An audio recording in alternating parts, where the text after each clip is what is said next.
5-year-old Maya Hughes was nearly inconsolable. Her mother, Zainab Sesay, had placed her in the care of a total stranger, who was then tasked with taking the young girl on an international flight.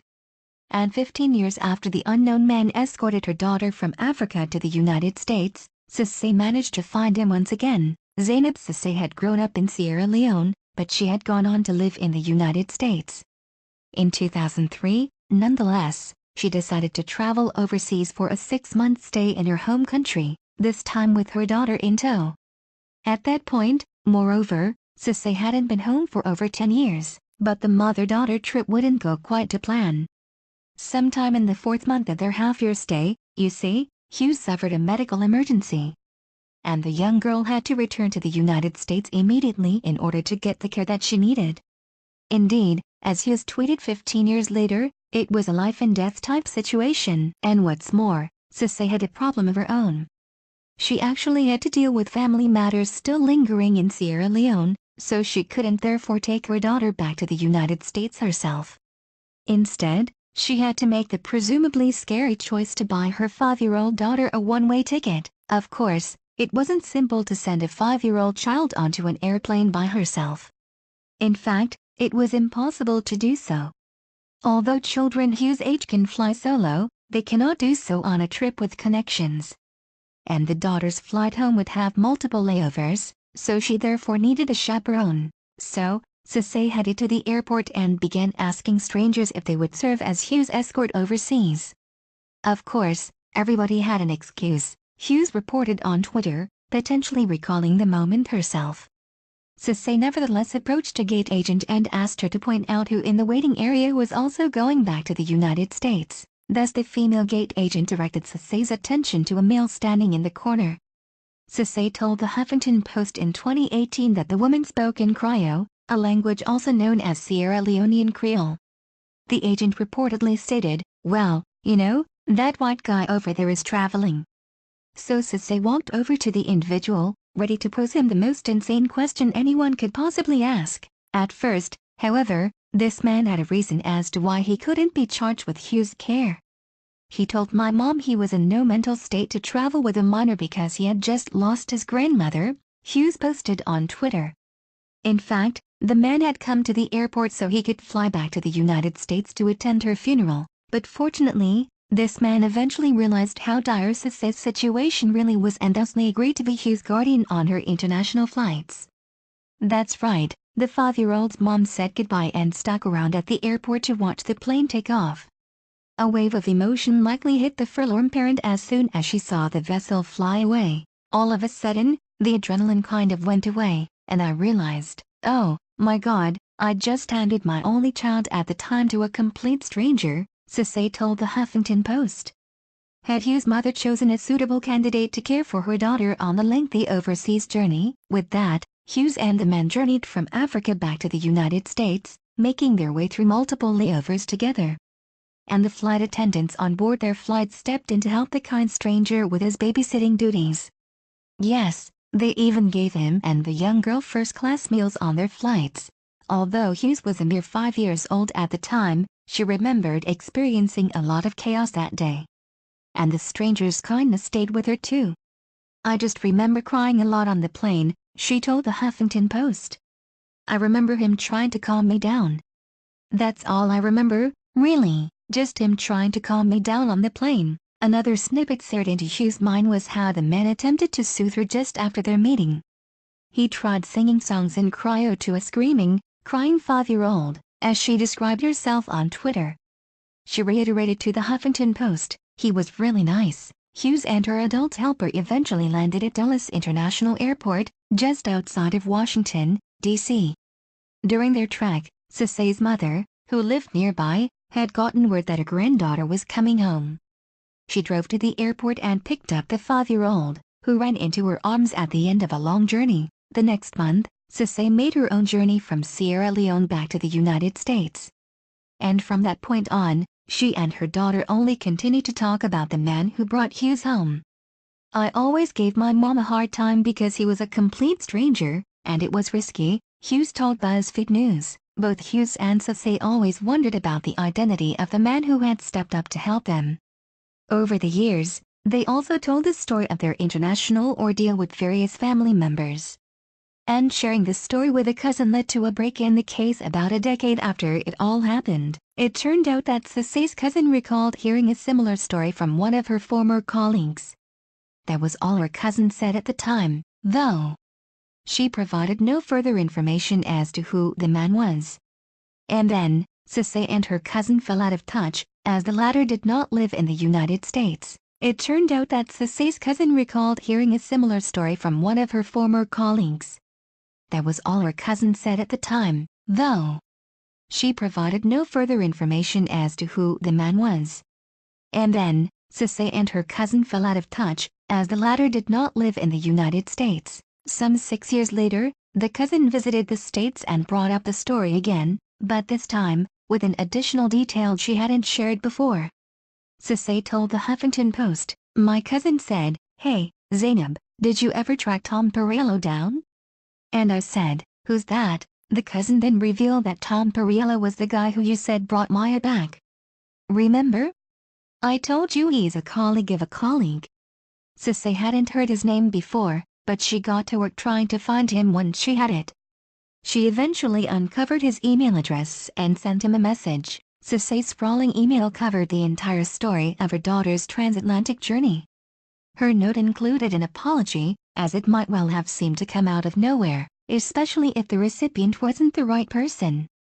But she pressed send anyway and awaited a response. Fortunately, Sesay finally received a reply a few days later. And in it, Perriello confirmed that he had, indeed, been the one who'd accompanied Hughes overseas on that day in 2003. Understandably, the Sierra Leonean was shocked to hear the news. "I jumped out of my seat," she said. By the time Sesay reconnected with Perriello, he had followed a successful career in both politics and public service. He'd in fact spearheaded the advocacy efforts of the Center for American Progress, served as a congressman for the state of Virginia and worked under the Obama administration as a special envoy in the State Department.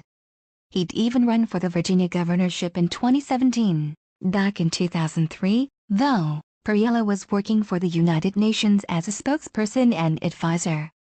He had actually landed in Sierra Leone to take part in a UN war crimes tribunal.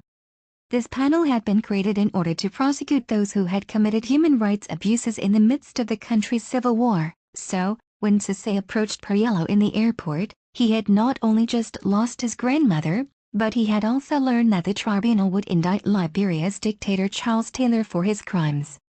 Perriello told the Huffington Post, "It was in some ways the worst possible emotional space to be in." Perriello told BuzzFeed News, "It's an incredibly vivid memory that seems like something out of a movie. It just wasn't clear if it was a happy or a sad movie." Mind you, he could recall that he was literally working multiple phones to figure out his own travel plans when Sesay approached him. Perriello, of course, said no to Sesay's initial request to take her daughter home. He had plenty on his own plate to deal with. But he eventually relented because he could sense her urgency and desperation, he told the Huffington Post. Plus, he had a keen insight into Sierra Leone's precarious humanitarian situation, which further inspired him to step up. Just as Hughes had remembered, Perriello confirmed that he did sing her a song in cryo.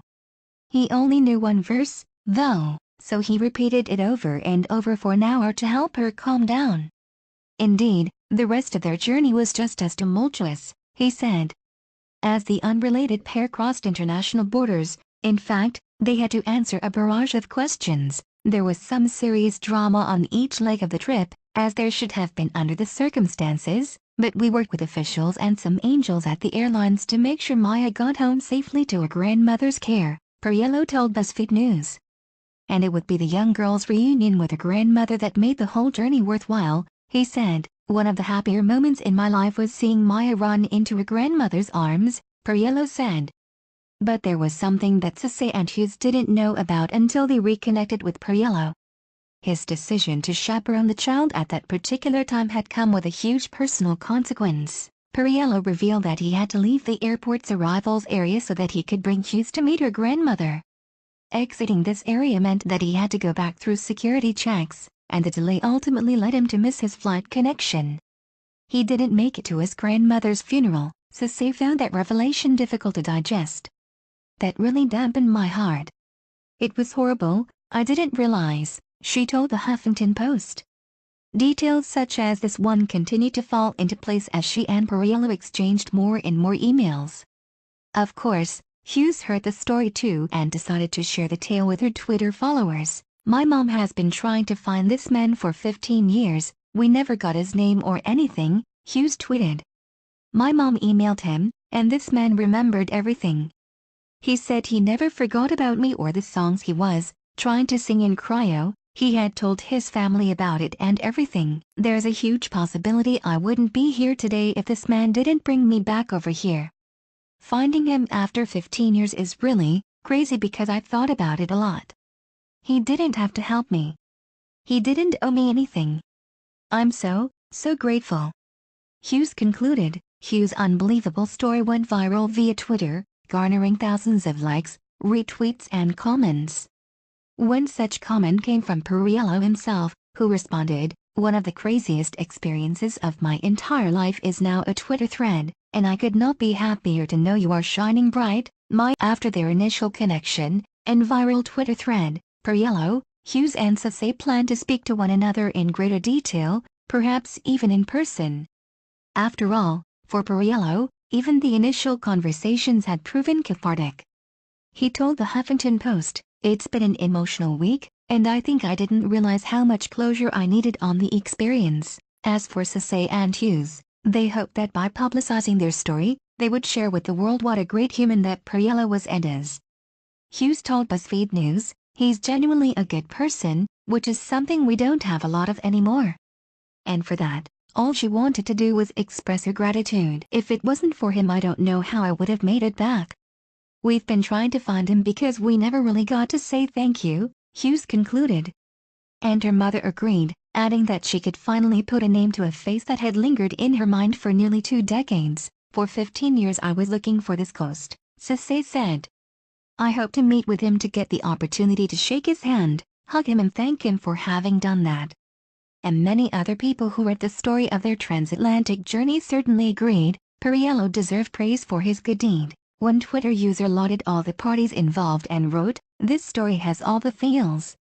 It's terrifying for you and your mom and scary but brave for you, brave of the stranger too, to take this child to safety. The relief when you make it. Discovery when you find him again, amazing." But perhaps another Twitter user summed it up best when they said the narrative was just what readers needed in the midst of a crueler news cycle. They wrote, "Standing in a bar with tears in my eyes. What a great story, thank you so much for sharing. We need reminders that humanity is alive."